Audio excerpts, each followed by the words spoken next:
Breaking nyawa, Shin Tae-yong bahagia. Erick Thohir hubungi beberapa pemain keturunan lagi minggu ini. Inilah alasan PSSI belum punya nama pelatih timnas Indonesia alternatif pengganti Shin Tae-yong. Cerita Shin Tae-yong pernah diminta panggil pemain titipan ke timnas Indonesia.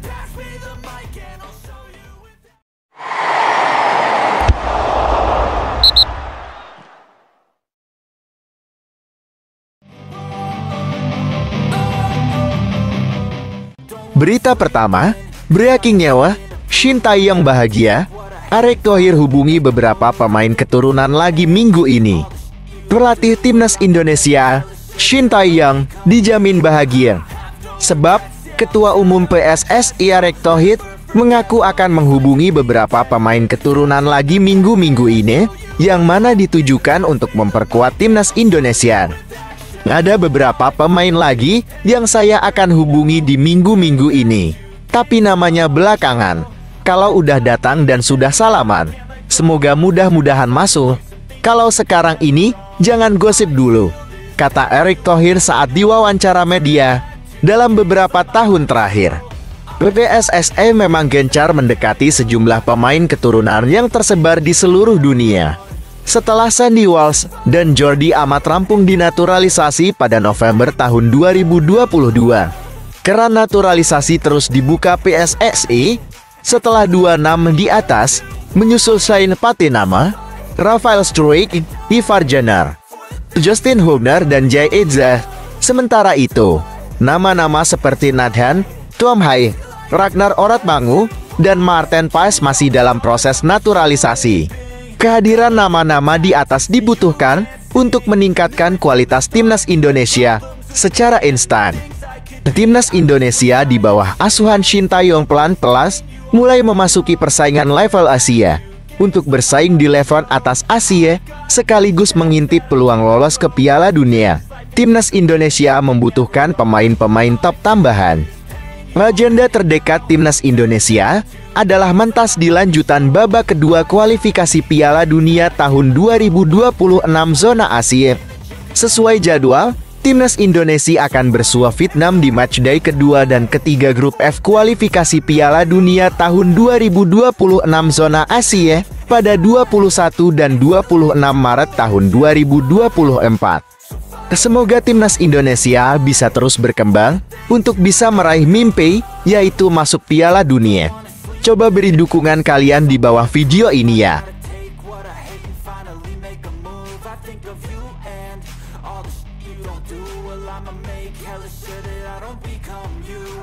Berita kedua, inilah alasan PSSI belum punya nama pelatih timnas Indonesia alternatif pengganti Shin Tae-yong.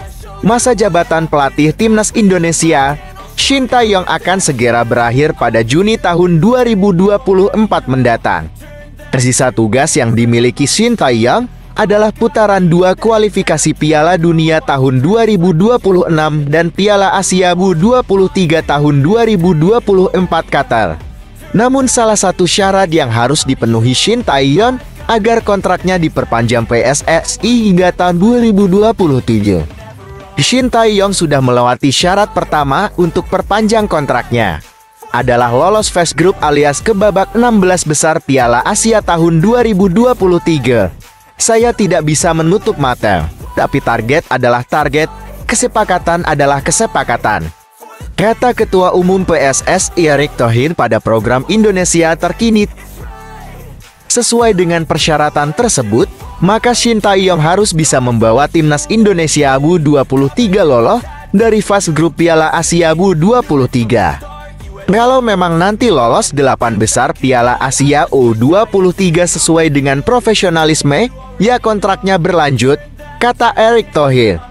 Erick Thohir mengakui saat ini PSSI belum mencari nama pelatih alternatif timnas Indonesia sebagai pengganti Shin Tae-yong. Menurutnya, hal ini karena PSSI menerima tantangan untuk membantu timnas Indonesia lolos dari fase grup Piala Asia U23. Lalu, apakah Erick Thohir mengontak pelatih di luar Shin Tae-yong? Ya belum, karena saya pegang kesepakatan, kata Erick Thohir. Alih-alih mencari pelatih baru, Erick Thohir menyebut ada perombakan pada susunan kepelatihan timnas Indonesia baik senior maupun dari berbagai jenjang umur. Shin Tae-yong didapuk mengemban tugas untuk timnas Indonesia serta timnas Indonesia U23. Sementara itu, Indra Syafriyang yang juga menjabat sebagai Direktur Teknik PSSI kini menjadi pelatih timnas Indonesia U20 dan U17. Di sisi lain, nama pelatih Nova Arianto pun disandingkan sebagai pelatih timnas Indonesia U15 dan U13.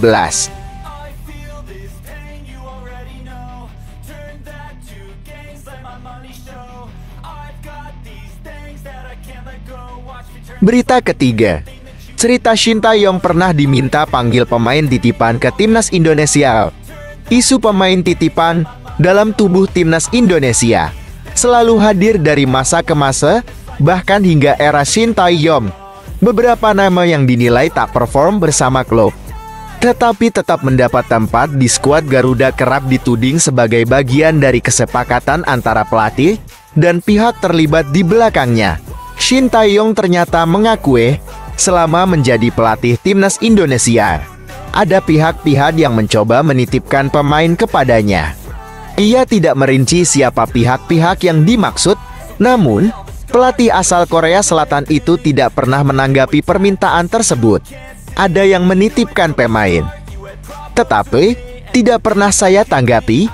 Satu pun tidak pernah terjadi selama saya di sini, jadi tidak perlu khawatir lagi, ujar Shin Tae-yong. Ketika pertama kali menjadi pelatih timnas Indonesia, Shin Tae-yong mengungkapkan bahwa dia mendapatkan referensi pemain dari PSSI dan pelatih klub Liga 1. Beberapa di antaranya bahkan masih menjadi bagian dari skuad utama tim Merah Putih hingga detik ini. PSSI dan pelatih klub lokal kasih saya referensi pemain dan akhirnya muncul nama-nama seperti Pratama Arhan, Rizky Ridho, Witan Sulaiman, dan Hernando Ari yang sejak awal saya datang sudah bersama dan sekarang menjadi pemain inti. Mereka sudah berkembang banyak, tutur pelatih asal Korea Selatan itu. Pelatih berusia 53 tahun itu mengungkapkan isu pemain titipan tak hanya terjadi di Indonesia. Fenomena tersebut juga ada di negara asalnya, Korea Selatan. Biasanya pihak-pihak tertentu mencoba memasukkan pemainnya ke tim nasional melalui relasi, akan tetapi ia menegaskan tidak pernah menerima pemain titipan. Sejak menukangi timnas Indonesia pada Desember tahun 2019, Shin Tae-yong hampir selalu memakai komposisi skuad yang tak jauh berbeda di level senior. Selain nama-nama yang sudah disebutkan sebelumnya, terdapat beberapa pemain lain seperti Marcelino Ferdinand, Asnawi Mangkualam, Mark Lom, Elkan Bagote, Dimas Drajat, dan Dendi Sulistiawan. Juru takit yang juga menjabat sebagai ketua komite penasihat Seongnam FC itu merasa belum puas dengan komposisi skuad timnas Indonesia saat ini. Shin Tae-yong sedang mencari sosok penyerang untuk dinaturalisasi sebagai salah satu upaya menanggulangi masalah tumpulnya lini depan skuad Garuda.